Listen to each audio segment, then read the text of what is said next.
Good evening, students. Some students have asked the doubt in last question of the topics given in the last class. The question was, if two neutral objects are rubbed with each other and placed d centimeter apart, then if the force between two charges is F, then find the number of electrons taken out from any one of the object. हमें ये पता है कि कभी भी कोई भी दो न्यूट्रल ऑब्जेक्ट्स को जब हम रब करते हैं तो उसमें इलेक्ट्रॉन्स का ट्रांसफ़र होता है, वो चार्ज हो जाती हैं। और चार्ज किस वजह से हो जाती है? क्योंकि उनके ऊपर एक ऑब्जेक्ट से इलेक्ट्रॉन्स दूसरे ऑब्जेक्ट में ट्रांसफ़र हो जाते हैं। तो जिस ऑब्जेक्ट में इलेक्ट्रॉन्स की डेफिशिएंसी हो जाती है वो ऑब्जेक्ट पॉजिटिवली चार्ज हो जाती है, और जिस ऑब्जेक्ट में इलेक्ट्रॉन्स एक्सेस में हो जाते हैं या ज़्यादा हो जाते हैं तो उन पर चार्ज नेगेटिव हो जाता है। तो हम यहाँ पर अज्यूम कर लेते हैं कि let charge number of electrons transferred, let number of electrons transferred from one object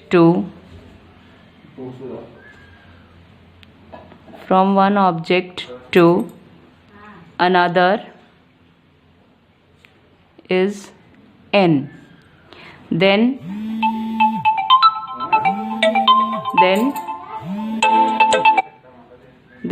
charge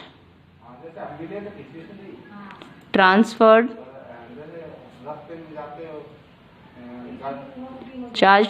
will be equal to minus n into E, because n number of electrons हैं और एक इलेक्ट्रॉन पर माइनस ई charge होता है, इसलिए minus N E charge एक object से दूसरे ऑब्जेक्ट पर चला गया, यानी Q1 यहाँ पर हो गया minus N E and Q2 is N E, because उतना ही पॉजिटिव चार्ज उस दूसरी ऑब्जेक्ट पर आया होगा।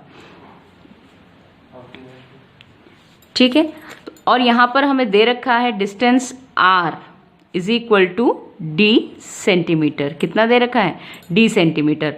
Force between these two objects, जो फोर्स इन दोनों ऑब्जेक्ट्स पे लग रही है फोर्स कितनी है? That is F newton. इतनी फोर्स लग रही है। हम जानते हैं according to Coulomb's law, according to Coulomb's law, according to Coulomb's law, force between two charges, किन्हीं भी दो चार्जेस के बीच में फोर्स जो लग रही होगी वो फोर्स की मैग्नीट्यूड कितनी होगी? That will be equal to K Q1 Q2 over R square. और यहाँ पर Q1 Q2 का हम मैग्नीट्यूड लेते हैं, हम चार्ज के नेचर को डिस्क्राइब नहीं करते हैं।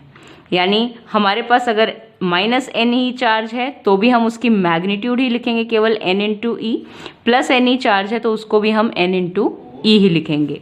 सो force F will be equal to K is dielectric constant, so K is equal K into Q1 is minus N e, Q2 is n into E, and since we have to take mod of magnitude ही केवल लेनी है इसलिए दोनों को हम positive ही use करेंगे अपॉन R स्क्वायर। R यहाँ पर डिस्टेंस कितनी है दोनों चार्जेस के बीच में? D square. ठीक है, डिस्टेंस है D, सो R स्क्वायर लिखना है, so D square. So force F will be equal to K N square E square over D square. हमें क्या फाइंड आउट करना है? हमें फाइंड आउट करना है number of electrons transferred.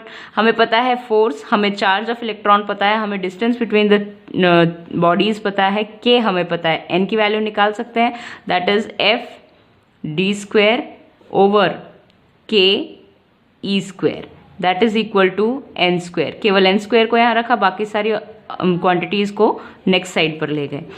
After this N will be equal to, यानी N क्या था? number of electrons transferred from one object to another. So n is equal to under root of F by K D square by E square, which is equal to, so n will be equal to D by E under the root F by K. Clear?